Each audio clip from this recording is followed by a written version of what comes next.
নিন, আজকে আমি করব পটলের দোরমা।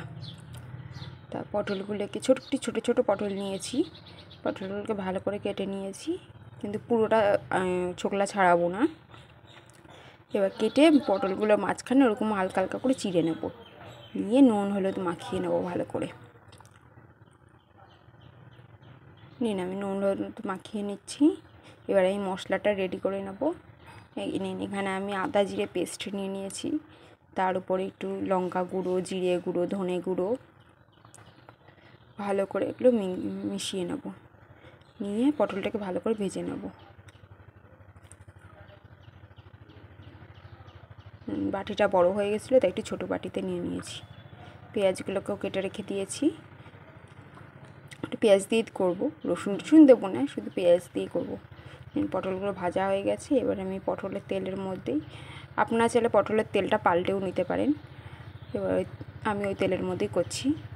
পেঁয়াজগুলোকে ভালো করে ভেজে নেব, নিয়ে মশলাটা দিয়ে দেবো, দিয়ে ভালো করে কষিয়ে নেব।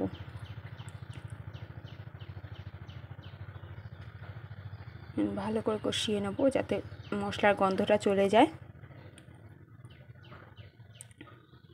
একটু টমেটোও দিয়ে দিলাম।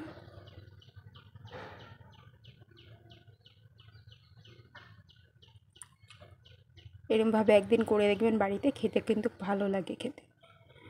এবার আমি এর মধ্যে দিয়ে দিলাম একটু কাজু বাদামের পেস্ট। আমি কাজু বাদামের পেস্ট করে রেখেছিলাম।